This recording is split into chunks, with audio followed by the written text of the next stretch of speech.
Pozdrav svim gledateljima i pratiteljima Dodgeballa. Dobrodošli u prvi Dodgeball podcast u organizaciji Hrvatskog Dodgeball saveza. Ovo je moja malenkost Silvio Šimić i pozdravljam vas prvi puta ovom prilikom. Nakon situacije s koronavirusom, amaterski sport u Lijepoj našoj se polagano vraća na staro, pa tako i naš Dodgeball. Također, poruka za one ljude koje zanima Dodgeball kao igra, ali još nisu napravili taj iskorak u svom sportskom životu, neka nam se slobodno jave porukom na Facebook stranici Saveza, čiji link možete vidjeti u kutu ekrana, kao i u opisu ovog videa.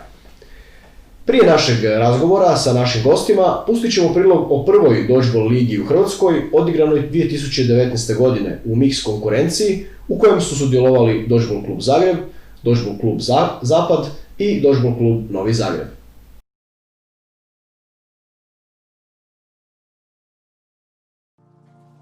Dvadeset 5. svibnja 2019. godine otpočela je prva mix liga u Dodgeballu, ujedno i prva Dodgeball liga uopće u Hrvatskoj. Njezini sudionici bile su ekipe iz Zagreba, Dodgeball klub Zagreb, Dodgeball klub Zapad i Dodgeball klub Novi Zagreb.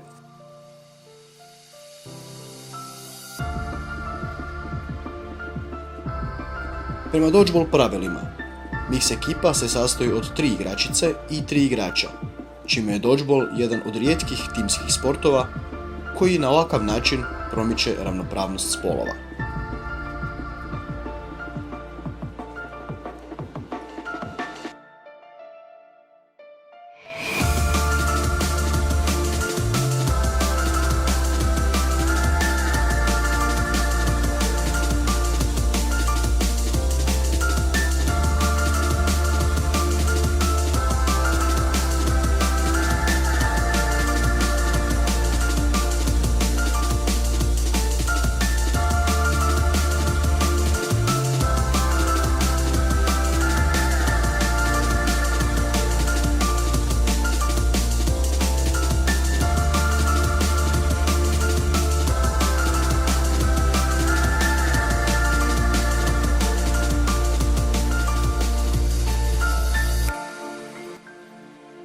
Na taj su način igrači i igračice skupljali potrebno iskustvo za reprezentativne akcije, ponajprije za premijerni nastup na Europskom prvenstvu, koje se održalo u srpnju 2019. godine u engleskom Newcastlu.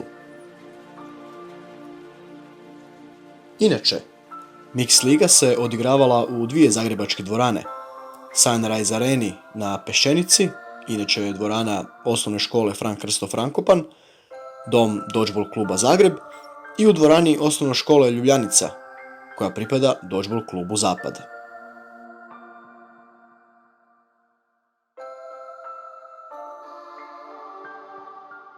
Mix liga imala je ukupno 10 kola, u kojoj su ekipe pokazale svoje kvalitete i, kao što možete vidjeti iz ovog priloga, mnogo lijepih poteza.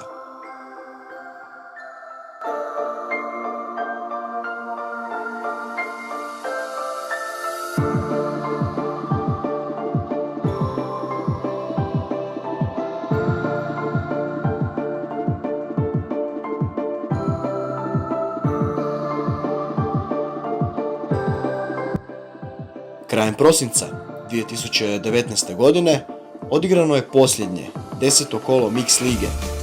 Premoćni pobjednik s ukupno 45 osvojenih bodova bila je mix ekipa Dodgeball kluba Zagreb, čime se okitila naslovom pobjednika te je u svoje vitrine položila prvi pehar u svojoj kratkoj povijesti.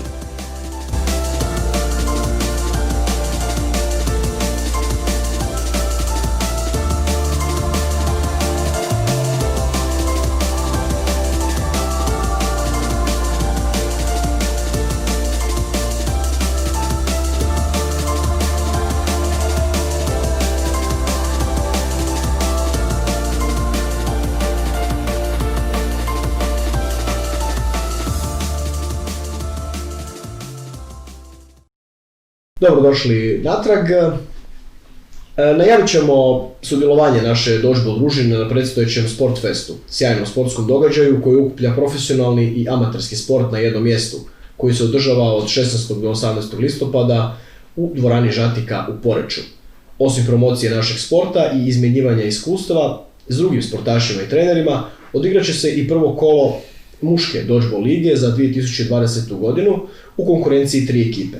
Te ćemo na taj način najbolje predstaviti naš sport koji je u Hrvatsku došao prije točno 2 godine na inicijativu gospodina Vladimira Kovića. Ususret tome, zato smo pozvali naša prva 3 gosta u dodgeball podcastu.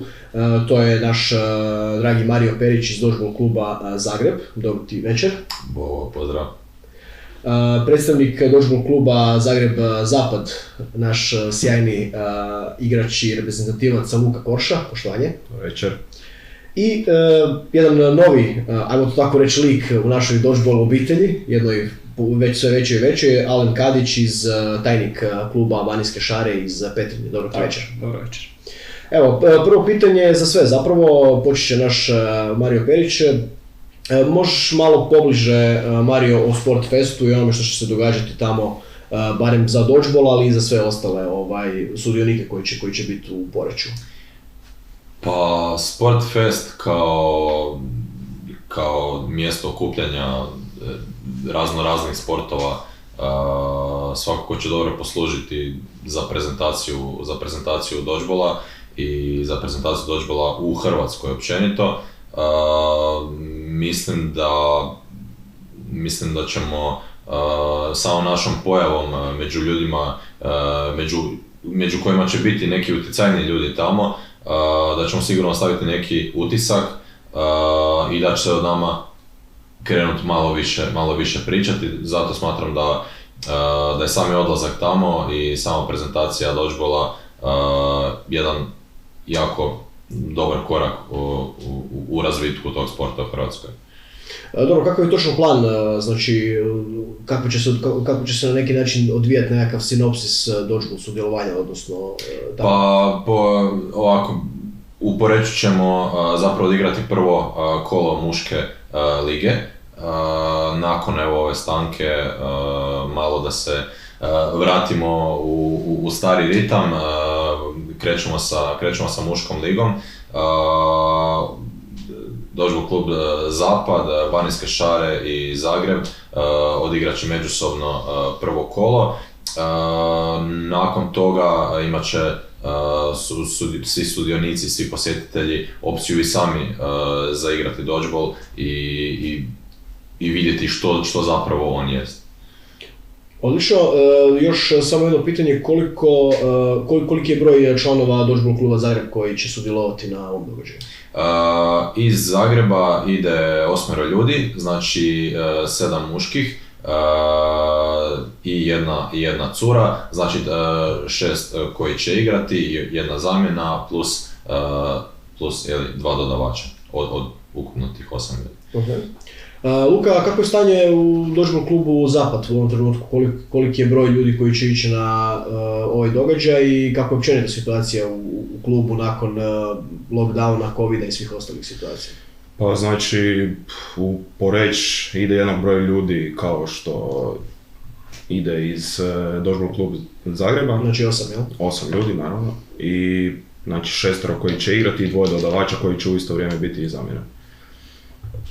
Situacija u klubu je po meni odlična, atmosfera je dobra, svi jedva čekaju i dobili smo neka nova lica koja će zablistiti, vjerovatno. Ok, odlično. Evo nešto nam se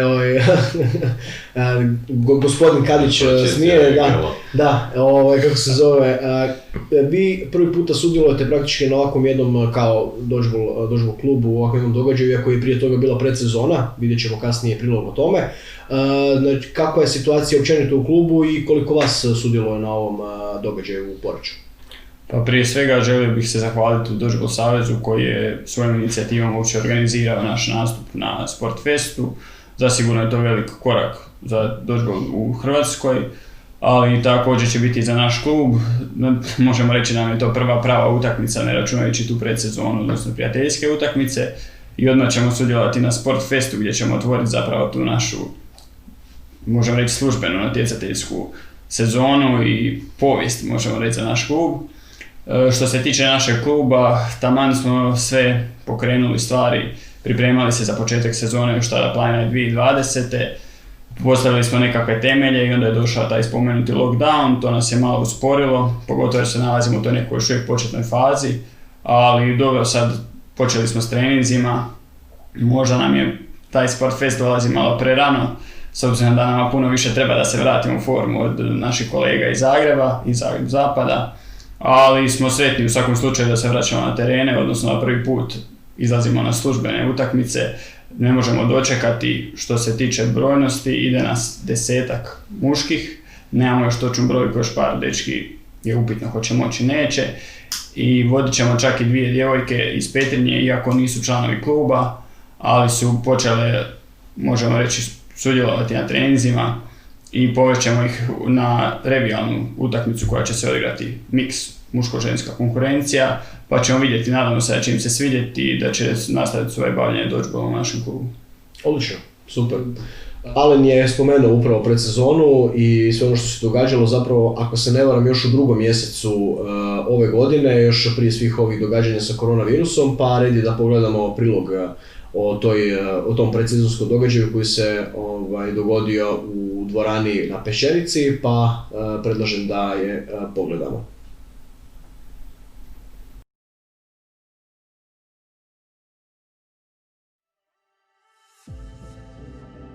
Hrvatski Dodgeball savez s ponosom najavljuje prvo kolo Hrvatske muške Dodgeball lige za sezonu 2020-2021. Nakon lockdowna i potresa, ponovno smo aktivirali svoje snage prema razvoju ovog sporta, koji u Hrvatskoj postoji tek 2 godine. Ovo će biti ujedno i prvo izdanje ove lige u povijesti Lijepe naše. Također, valja naglasiti kako će se prvo kolo igrati od 17. do 18. listopada na predstojećem Sportfestu, sportskoj manifestaciji koja svake godine u Istarskom Poreču okuplja sportaše i trenere iz amaterskog i profesionalnog sporta, razmjenjujući znanja i iskustva u vidu konferencija i prezentacija vlastitih sportova.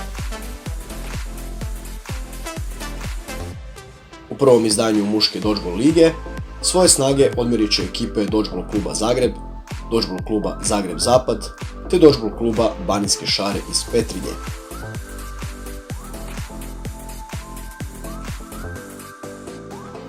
Slikom smo na predsezonskom turniru koji se održao u veljači ove godine u dvorani osnovne škole Fran Krsto Frankopan na Zagrebačkoj Peščenici.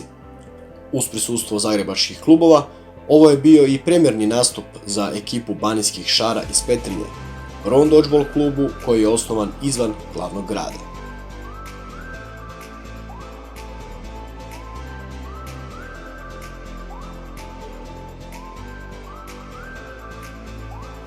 Kao što možete vidjeti iz ovog priloga, bilo je mnogo dobrih poteza od strane igrača svih klubova i vjerujemo da će tako biti za tjedan dana u dvorani Žatika u Poreču. Osim početka odigravanja muške lige, Hrvatski Dodgeball savez će drugog dana Sportfesta održati prezentaciju dodgeballa kao sporta u koju se mogu uključiti svi sudionici ove manifestacije, kao i sama publika.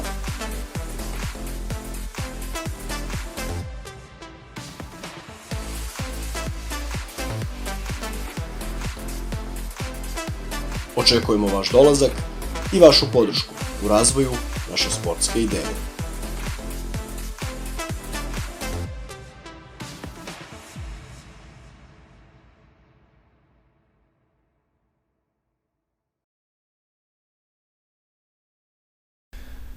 Evo nas ponovo, dobrodošli ponovo u naš Dodgeball podcast. Sada ćemo malo u nekom žovijalnijem dijelu početi, ali zapravo da se svi nekako opustimo u ovoj sjajnoj atmosferi ovog našeg studija. Pa evo, počet ću Alene sad s tobom.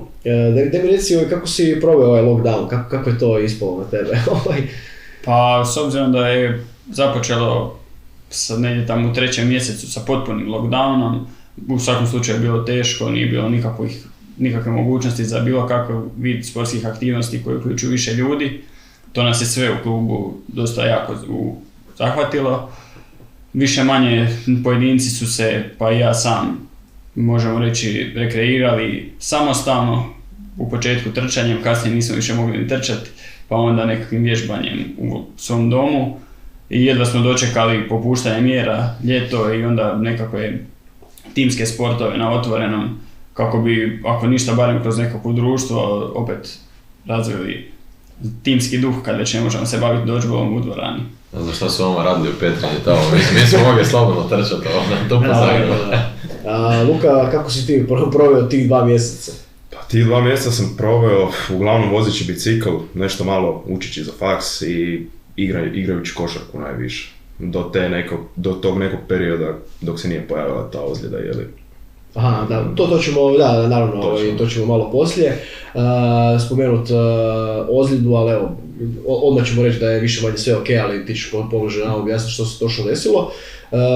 Mario, za tebe, kako si ti vidio Lockdown? S time da, oprosti, moram spomenuti jednu stvar koja se naravno desila u Zagrebu, a to je bio taj potres, pa onda još možeš na neki način proširiti svoje domove u Lockdownu i onome što si vidio. Da, nas je totalno, tako reći, zacementiralo, nećete se baviti dodgeballom sad neko vrijeme.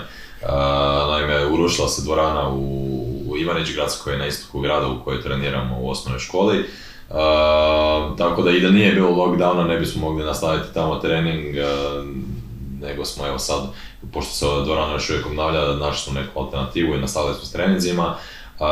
Tako da i to je bio neki mali negativni šok, ali dobro, evo čekamo, dvorana se krenula obnavljati i čekamo povratke, čekamo da smijemo ući u dvoranu i što se tiče sigurnosti i što se tiče sigurnosti zbog COVID situacije. A ovaj cijeli period je jako dobro legao, mogu reći. Malo jesmo bili ograničeni zbog timskih sportova, više smo se mogli posvetiti individualnim sportovima, a i dobro nam je došao za neku rekuperaciju od ozljeda, jer svi smo neke ozljede vukli i dobro nam je došlo malo sanirati, uzeti neki malo dulji period i smiriti se lagano da to sve zacijeli. I napraviti pokoju operaciju. Da, što je bilo točno, o čemu se točno radi sa tom? Evo, na kraju krajeva ni Mario nije znao kako se zove, što se točno događalo, pa evo, malo pobliže objasnio o čemu se radi. Pa uglavnom imao sam potpunu rupturu meniskusa koja je rezultirala sa 2 ciste koje su mi se napravile oko njega, te sam to jednostavno morao sanirati što prije, jer ta cista je počela derat ligamente. Tako da, to je zbog bicikla ili? Ne, to je zbog košarke. Košarke, dobro. I jednostavno sam morao to ići riješiti, evo sad se oporavljam, krenuo sam na plivanje malo, da se nekako vraćam u tu neku formu jer sam 2 tjedna doslovno proveo u krevetu i jednostavno evo sad se polako vraćam. Dobro, znači nije bilo nekako ozljeda, to je zapravo nešto što se događalo konstantno zbog potrošenosti materijala ili... Pa otprilike. Otprilike, znači to je... Već su godine. Ti si jedan vrlo mlad čovjek, ali može se desiti, pa na kraju krajeva i Rafael Nadal ima taj problem ili takav sličan problem već cijelu karijeru. Pa šta je Nadal za njega? Da. Ono što, sljedeće pitanje, dakle, će ići za Marija i za Luku. Nismo, Alene, ništa te propustili, imaš još ti jedan dio, ali ono što moramo reći, dakle, prije samog lockdowna, jedno od posljednjih natjecanja, ali stvarno posljednjih natjecanja nekakvog sportskog tipa koji je uopće održano je, dakle, prvenstvo u Lozani, centralno europsko prvenstvo, na kojem su naravno bili Mario Perić kao puno funkcija, ti ćeš objasniti koji, i naš Luka koji je igrao za Mix snajpera i bio prvi put i kapetan muške reprezentacije, i moja malenkost, ali dobro, ja tu sad nisam toliko važan. Tako da moramo reći, znači moramo vas pitati kakav je dojam bio. Ono što još samo moram reći znači, našim gledateljima je to da je bio sjajan uspjeh jer praktički bilo su 4 selekcija, a nijedna nije završila ni na zadnjem ni na predzadnjem mjestu. Dakle, svi su odigrali jako dobro, s time da je Mix bio i u četvrtfinalu. Pa evo Mario, ti si nešto stariji, iskusniji, imaš više pravo da nešto malo govoriš o dojmove, ti si bio izbornik ženske reprezentacije. Da, otišao sam kao izbornik ženske reprezentacije, kao igrač Mix reprezentacije muške i kao kapetan Mix ekipe, tako je. Bilo dosta intenzivno, kako to inače bude na natjecanjima, doživjeli jako puno tekmi i jako intenzivno u kratkom roku se odigra puno utakmica. Moje neke subjektivno mišljenja i neko mišljenje ljudi iz drugih reprezentacija s kojima sam pričao je da se vidi rast da se vidi rast igre naspram prethodnih natjecanja Newcastle, natjecanja u Češkoj. Vidi se i individualni rast, vidi se i neki ekipni rast u smislu poznavanja, ajmo reći, kuženja igre i rast na nekoj i mentalnoj strani, i fizičkoj, i ajmo reći, neka spremnost. Tako da već su neki igrači istaknuti, već se zna za neke naše igrače, poput sjajne Julijane koja je napravila, koja je i više nego iskakala na natjecanju i bila prepoznata od drugih reprezentacija, tako da ulazimo u taj social network, ulazimo u poznanstva i na kraju krajeva u kontaktu smo s ljudima iz drugih reprezentacija, iz drugih država i to je ta poanta, druženje kroz sport i sport kroz druženje. Ovo super. Luka, ti si znači predvodio mušku reprezentaciju na ovom prvenstvu, kakvi su tvoji utisci cijelog prvenstva? Pa znači dobio sam tu priliku da budem kapetan, što mi je, pružila mi se to prva prilika, mislim bio sam kapetan u klubu, ali nije to taj osjećaj kao biti kapetan za reprezentaciju. Odlični su utisci, dobro smo igrali, imali smo jako tešku skupinu, imali smo finalista i polufinalista u skupini, to je stvarno bilo dobra igra s njima, držali smo se, nismo pustili ni sekunde i to je bilo jedino bitno. Igrali smo kao jedno, nismo svaki za sebe, nego baš kao tim. Evo, znači osim što su naši dragi reprezentativci podijelili svoje utiske, inače na Dodgeball, odnosno na YouTube kanalu Dodgeball Saveza imate zapravo sve utakmice ili većinu utakmica odigranih na tom prvenstvu hrvatske reprezentacije, pa ih možete naravno pogledati, oni koji naravno nisu imali tu priliku do sada, tako da ima jako zanimljivih akcija, zanimljivih poteza i općenito mnogo dobrog dodgeballa na tim snimkama. Hvala vam za ovo, mislim ovo je bilo dosta zanimljivo, ali imali smo tu sreću definitivno da smo odradili jedan dobro prvenstvo bez nekakvih COVID problema, eto poslije se to desilo. Sad smo malo na tebi, nismo te zamijetili, nismo te nekaj stavili negdje pod stol. Dakle, vaša odluka o osnivanju kluba u Petrinji, objasni malo ideju, kako je to sve nastalo tamo i naravno još uz to kad budeš poslije objasni malo banijske šare. Na ideju o osnivanju kluba smo zapravo došli slučajno, više manje pretraživanjem interneta smo naišli na oglas Hrvatskog Dodgeball Saveza. Bez tog oglasa vjerojatno nikad ne bi osnovali klub. Kad smo vidjeli oglas, počeli smo malo istraživati, zanimali smo se što je to dodgeball, kad je krenuo u Hrvatskoj, na kojoj je stupnju razvijenosti i možemo reći da smo već taj dan više manje dosta stvari saznali i javili smo se Hrvatskom Dodgeball Savezu odmah prvi dan, koji nam je pružio odmah nekakve osnovne informacije koje su nam potrebne za osnivanje kluba i već nam je tad pružio pomoć koju nam je pružao cijelo vrijeme i tokom osnivanja. Prvo nismo bili sigurni da li hoćemo osnovati klub, nećemo, bilo je tu dosta u tom nekakvom krugu ljudi koji smo prvo okupili, koji smo mislili da bi možda htjeli osnovati klub koji bi bili za tako nešto, ali mi opet trebalo nam je nešto što će nas baš gurnuti sigurno u osnivanje kluba i kroz taj nekakav razgovor zainteresiranih osoba pojavilo se ime Banijska šara. Sad malo da približim to široj publici, pogotovo ljudima van Petrinje. Banijska šara je autohtona vrsta svinje iz grada Petrinje i pošto smo mi zapravo ti ljudi od početka koji su u klubu više manje možemo nazvati kao jednu skupinu lokal patriota većinom, onda smo gledali ako ćemo već napraviti nekakav klub, onda moramo promovirati grad i to nam je više manje, nije bitnije od samog sporta, od dodgeballa, ali nam je, možemo reći, na istoj razini. I sama ta Banijska šara koja je revitalizirana za par godina, povukli smo nekakvu paralelu sa našim klubom i odlučili smo se, ako idemo osnivati klub, moramo se zvati Banijska šara. I to nas je onda baš gurnulo 100% u to i započeli smo cijelu priču. I evo, danas postojimo, prije godinu dana ne bi nikad pomislio da će tako nešto postojati. i da ćemo biti dio te cijele priče. Odlično.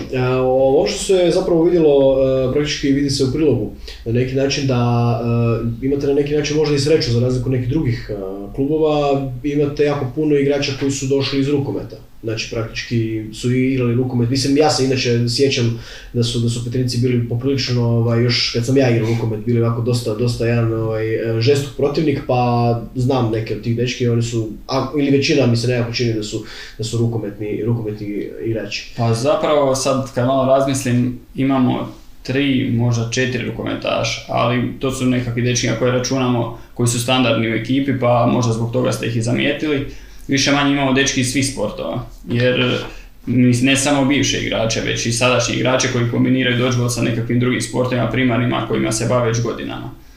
I tu smo skupili tako nekako po svim klubovima par igrača, napravili smo tu jednu, možemo reći, selekciju gdje su možda iskočili u dodgeballu ti igrači koji su se bavili rukometom, možda zbog nekakvih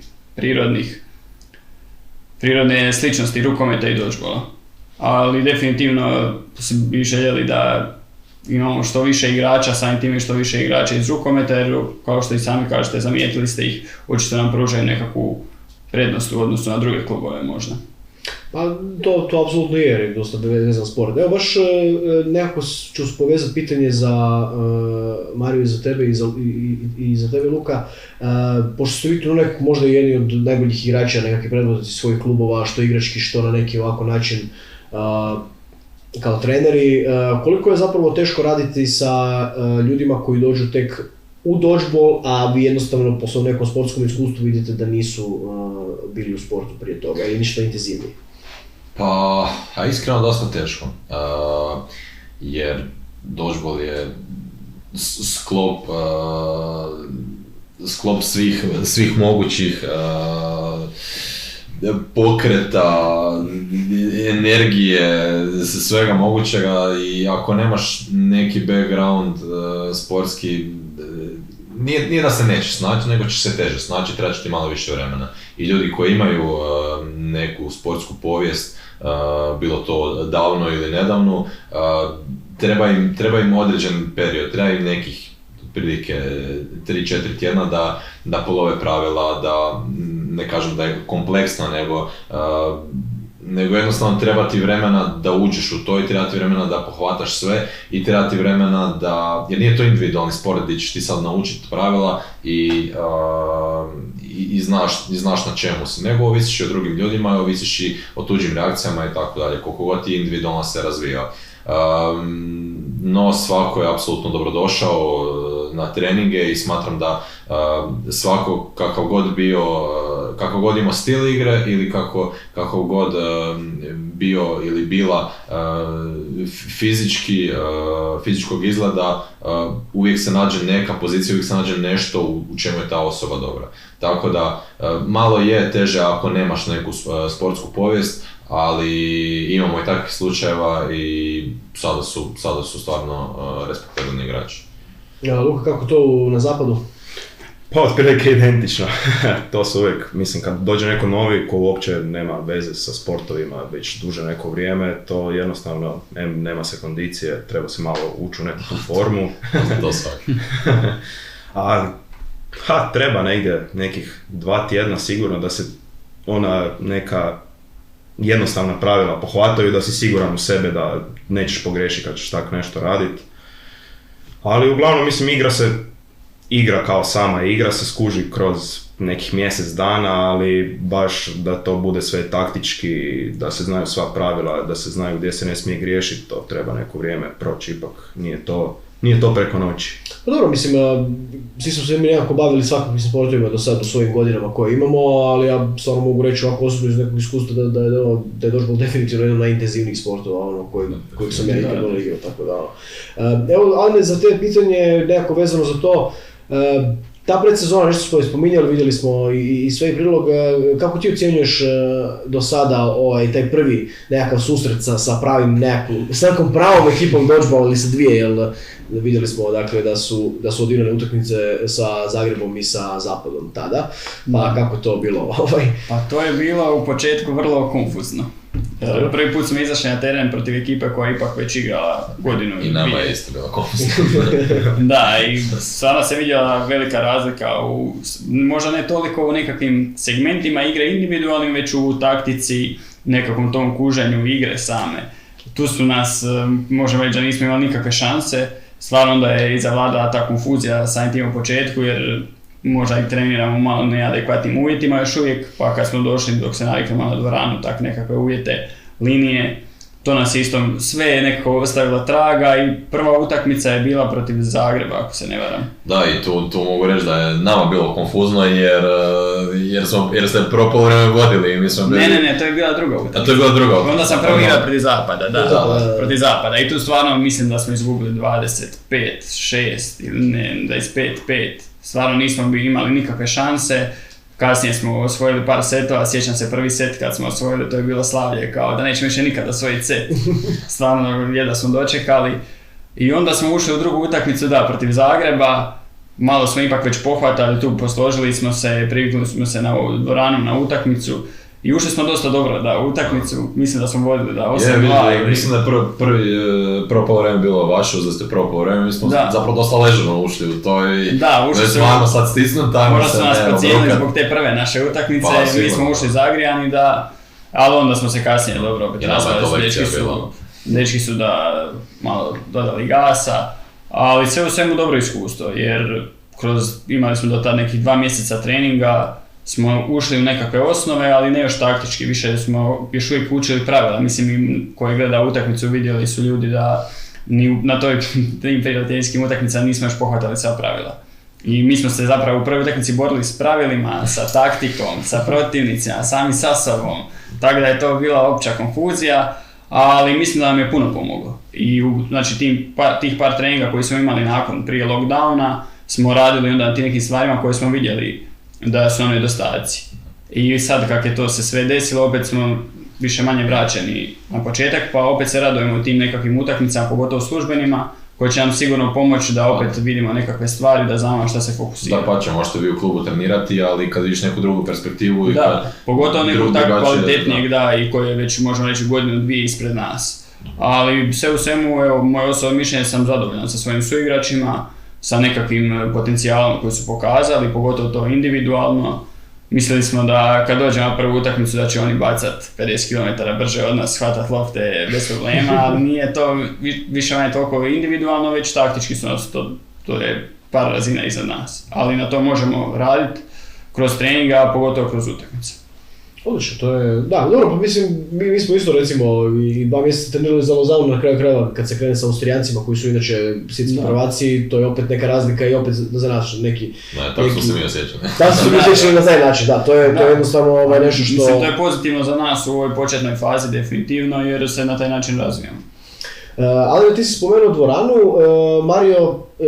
Mario i Luka, u biti za svu trojicu pitanje, ali ćemo krenuti s to. Mario, imamo sad ovu situaciju i dalje sa covidom gdje je zabranjeno sudjelovanje, odnosno klubovima u treniranje u školskim dvoranama. Da, nije da je baš isključivo zabranjeno, ali dozvoljeno neke mjere, uz neke mjere, ali škole se ne žele upuštati u te mjere i svak bi mora dezinficirati, tako dalje.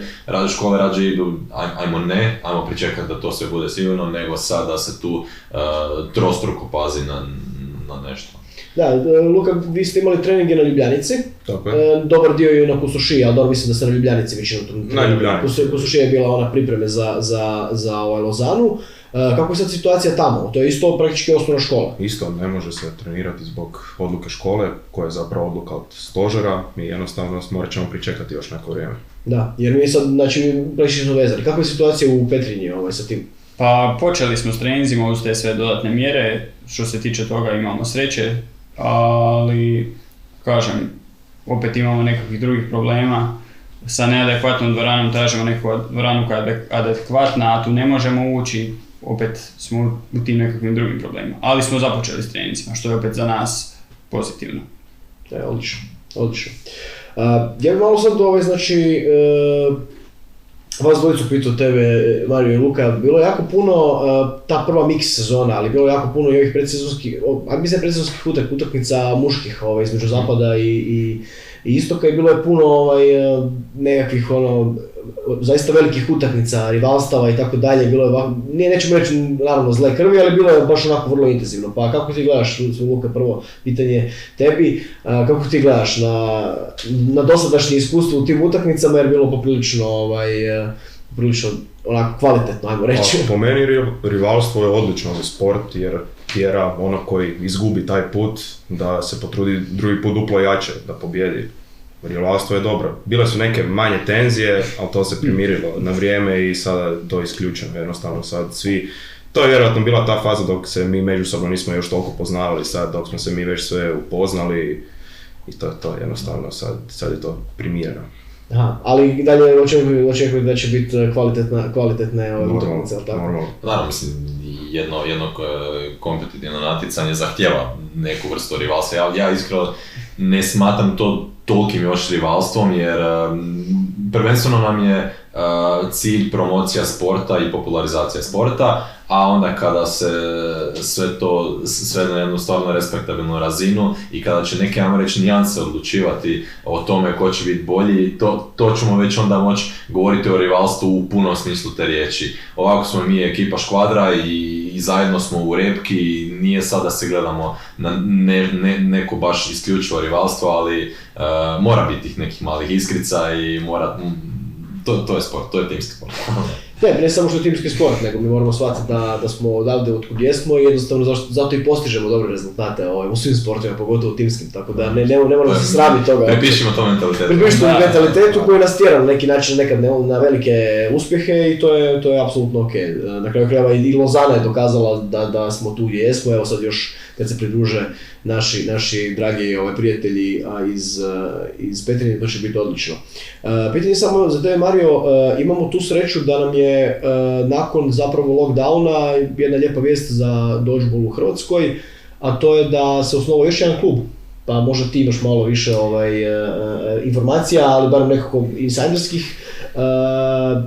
Znači, osnovan je dakle Dodgeball klub Osijek, pa dakle Slavonci možete i tamo pristupiti ako želite igrati ovaj fenomenalan sport.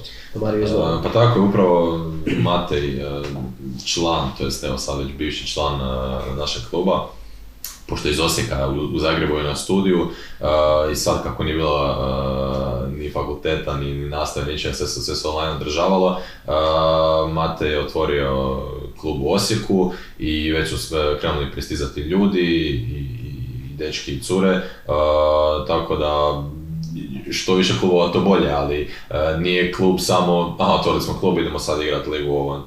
Treba neko vrijeme za razvitak, treba neko vrijeme za rast i vjerujem kako će nam se, trebali bi se priključiti sada u Mix ligi i vjerujem kako će se uskoro i u muškoj ligi priključiti.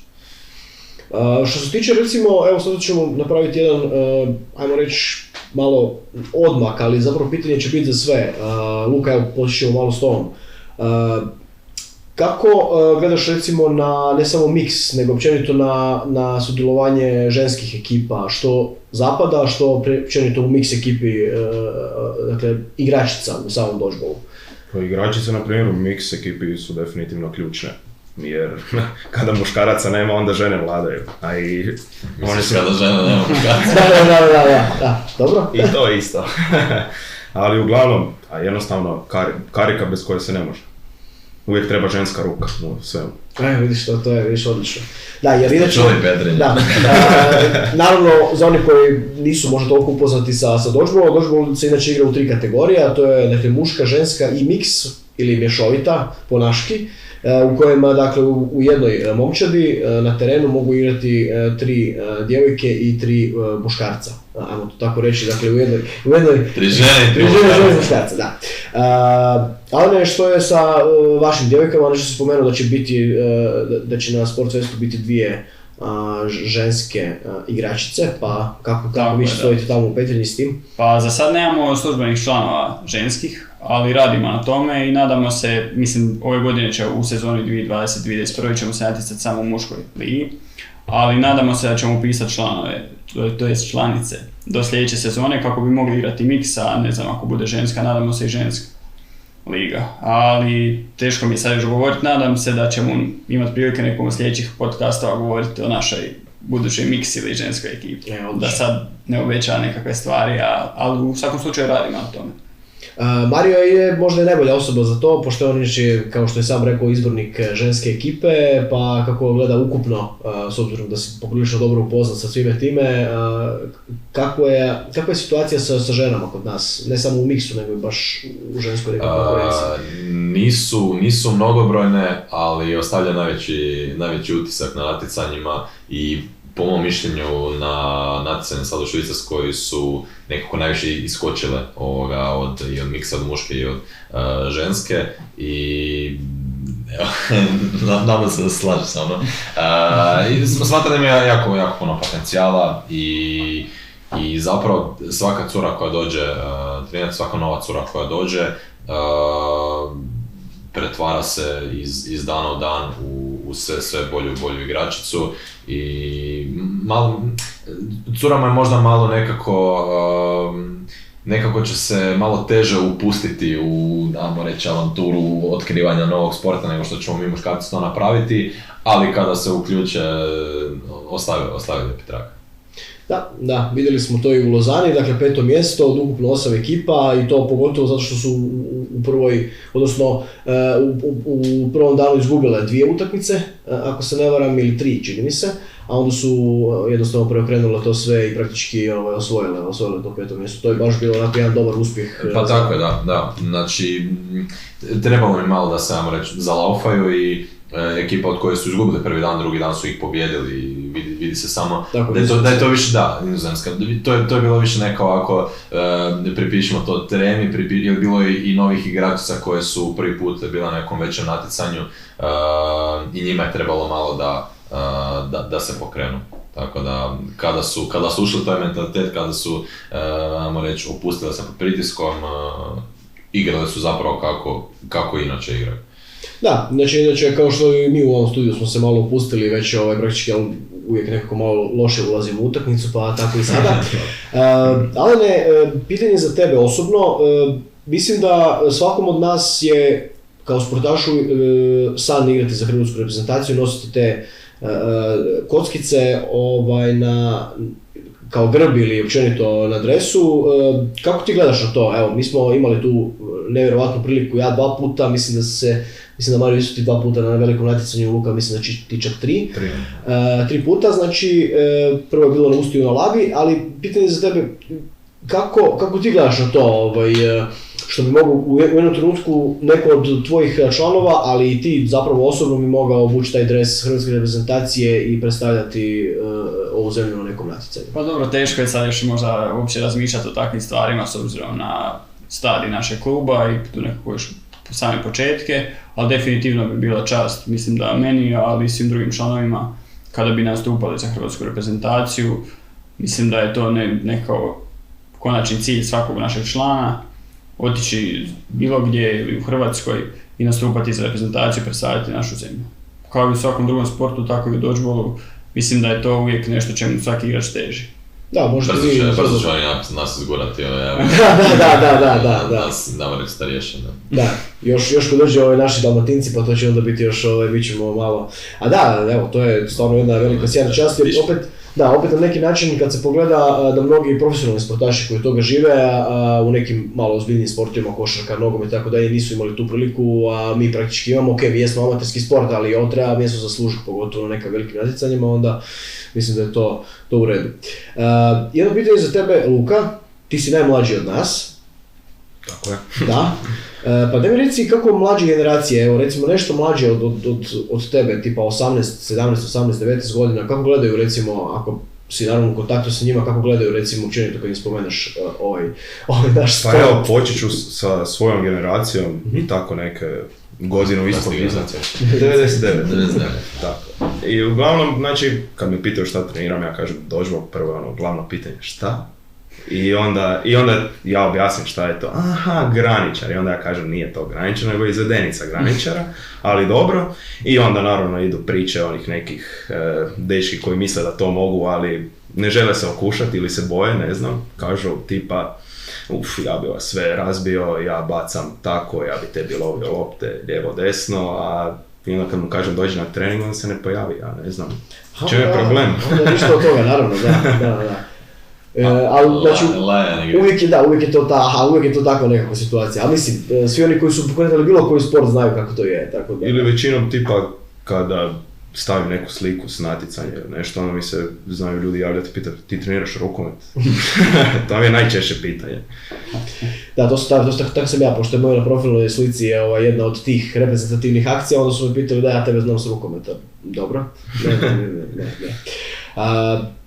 Pitanje, Mario, za tebe nešto je, dakle, neki kolari, nešto se šuška, to zapravo ni ja nisam znao dok predsjednik Saveza Vladimir Kolić mi nije rekao, govori se o nekakvoj dožbol Ligi prvaka.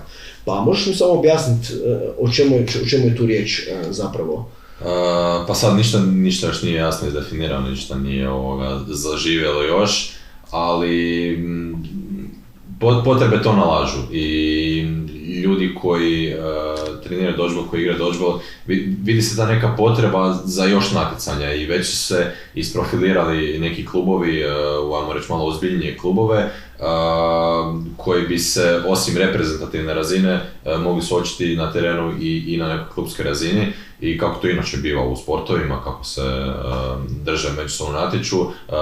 Logičan neki sljedeći korak je klubsko natjecanje i iskreno sam nadam da će to ubrzo zaživjeti i da ćemo sva tri kluba i ostali klubovi u Hrvatskoj biti na tom prestižnom natjecanju, vjerojatno će, to jest sigurno će biti i kvalifikacija i svega i onda će klubovi imati, ajmo reći, čemu težiti i dolazit će na treninge, ajmo reći, malo zagriženiji za taj sport i dolazit će na utakmice malo zagriženiji jer ipak bit će veća konkurencija a i na kraju krajeva takve utakmice će pomagati manjim klubovima da postanu veliki. Da li sam možda na neki način znao u kojem će formatu biti to natjecanje? Kao neko turnirsko, kao nekakav kao što je bilo centralno europsko prvenstvo 2 dana ili kako? Ja ti ne mogu, ne želim ti ništa reći sa sigurnošću da ti ne bi dao neku dezinformaciju, ali iskreno sam da će to biti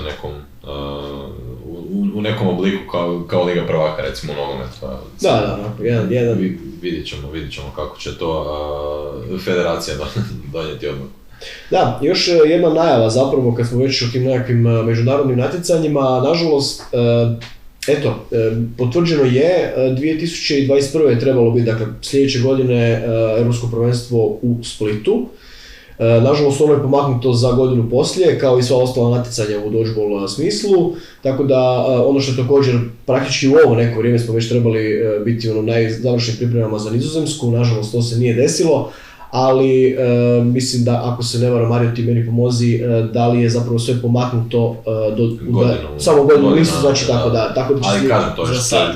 Za sad to nije ništa sigurno definirano, jer ni oni ne mogu sigurno utvrditi, ali vidjet ćemo to ćemo napraviti. Još, dakle, uglavnom, evo, možeš mi još oko toga pomoći 2022. Split, Gripe, ako se ne varam, jer je to bila ta ideja ili kako? Tako je, to je ideja sad, samo iskreno sam da će to sve realizirati, da će proći bez nekih problema.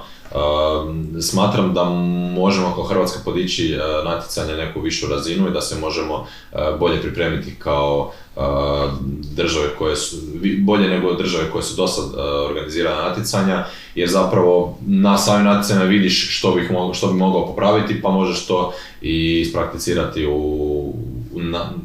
kada si domaćin.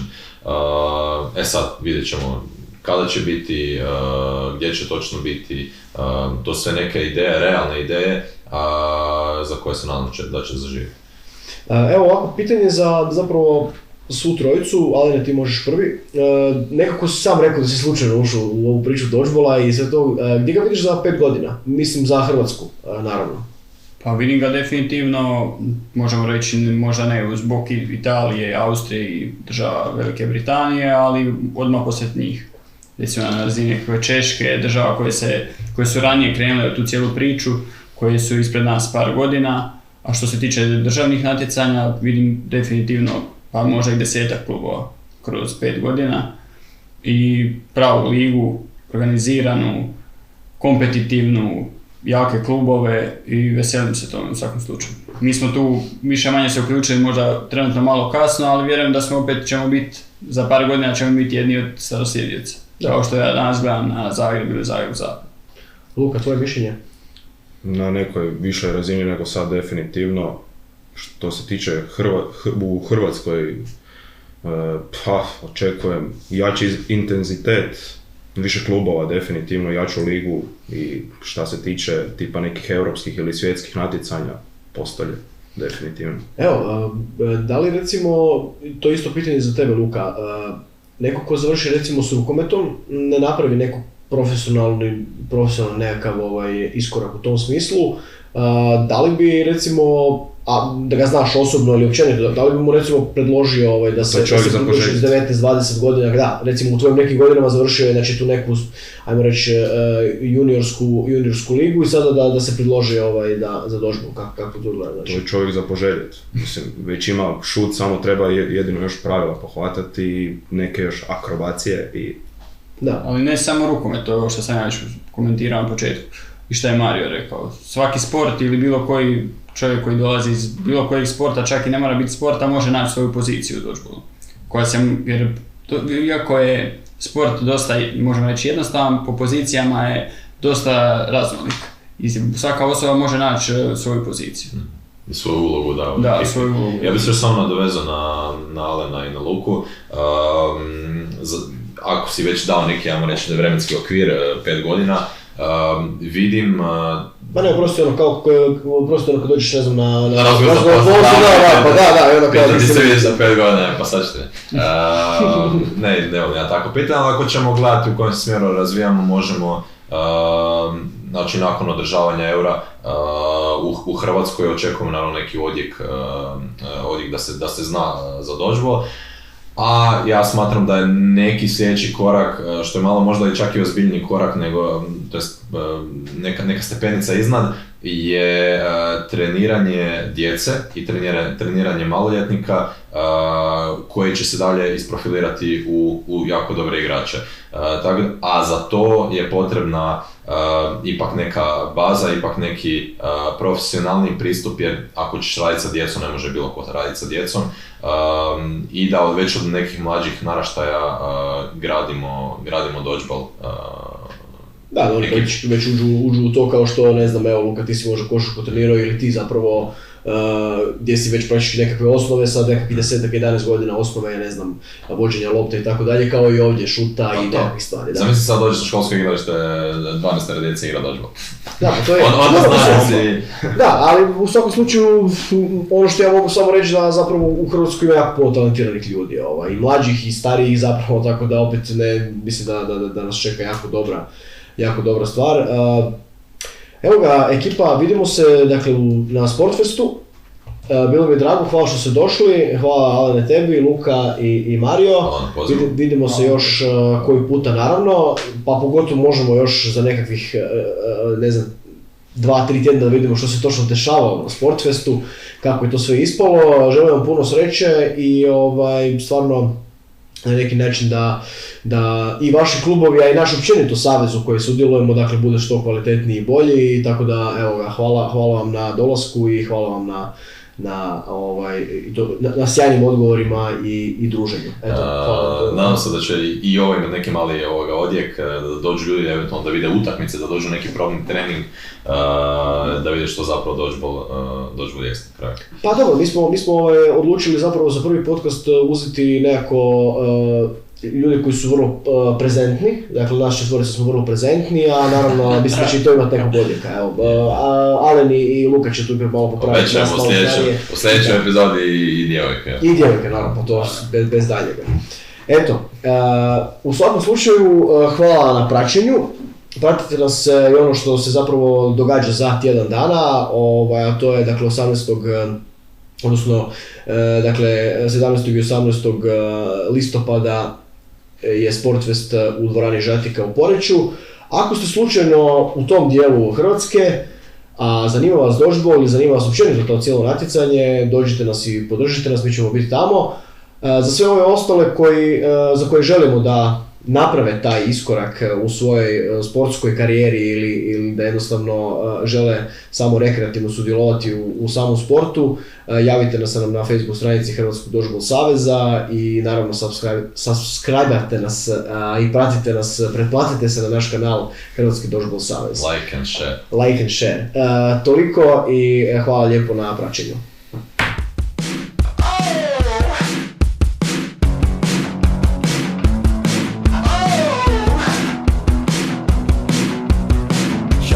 Znam, ispred mene je put, prate me zvijezde, mjesec veliki žut i sve što